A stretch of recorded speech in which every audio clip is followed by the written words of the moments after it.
Little Kitty Big City, the most anticipated game of the year, is finally available, and I 100% the entire thing. I got all the achievements, collectibles, and completed every side quest. So let's discuss if this experience is worth the time.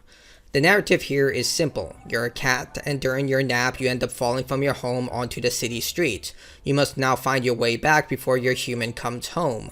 The primary focus here is helping those around the city and building relationships with the various creatures. This includes a crow who's obsessed with shiny objects, a sheebi Inu looking for its prized balls, a chameleon looking to prove its hiding skills, a father duck looking for its ducklings, a beetle that is a social media manager, and a tanuki capable of interdimensional travel but chooses to just have you teleport around the city.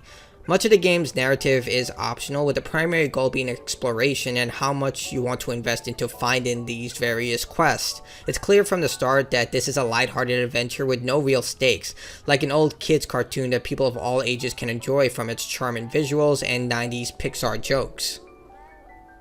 The cat is easy enough to control, with the only ability gained being climbing and extending your stamina to climb longer vines. You can run, sneak, and perform controlled jumps, with the game built around these mechanics. The game is given a series of small tasks similar to Untitled Goose Game, such as scoring goals using soccer balls around the city, throwing away trash, and collecting feathers from captured birds, to name a few.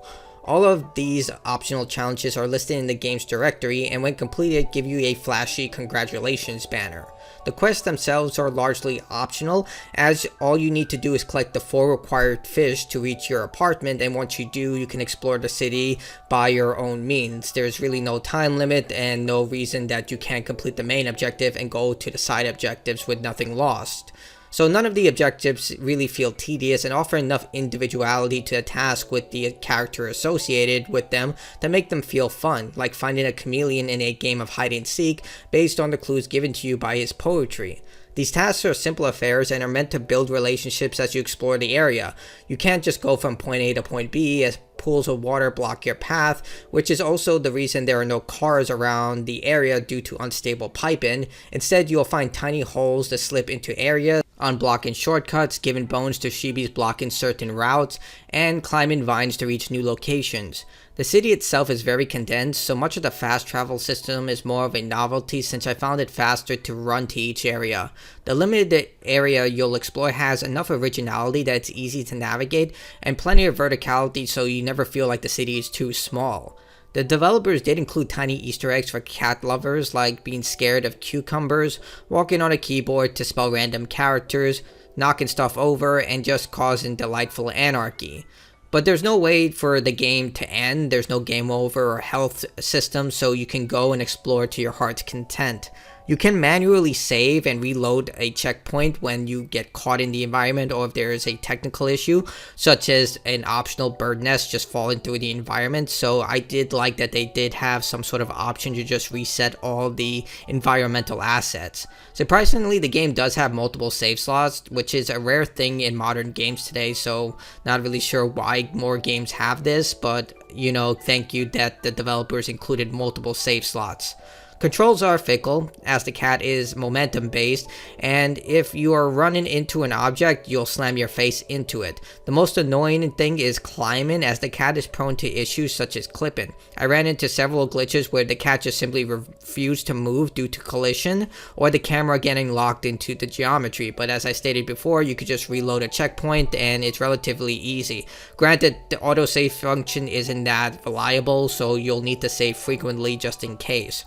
Humans are present in the world, but serve more like additions.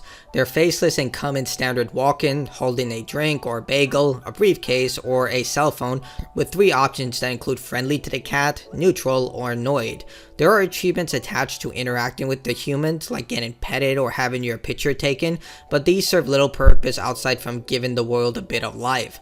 I did wish the game did include so many tedious achievements like recycling 100 cans, being petted, or getting random humans to take your picture, since a large amount of these achievements require a great deal of RNG and patience.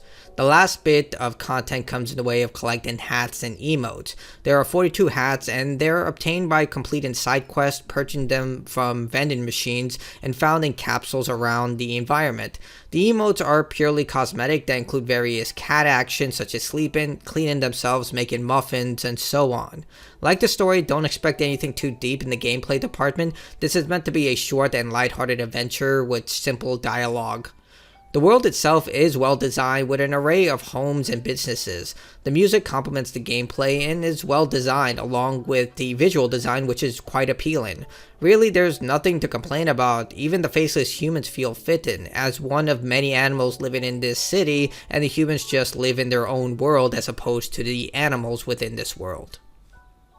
Little City Big Kitty is a delightful kids game starring a cat. It does have technical problems that really need fixing, especially the climbing physics. Also, the price is a bit much at $25 considering this took me around 5 hours to 100%. Granted, I did play this game on Game Pass, but for people on other platforms you'll have to pay the full price. This is a game geared towards children, but if you're an adult expecting something along the lines of Stray, you'll be disappointed.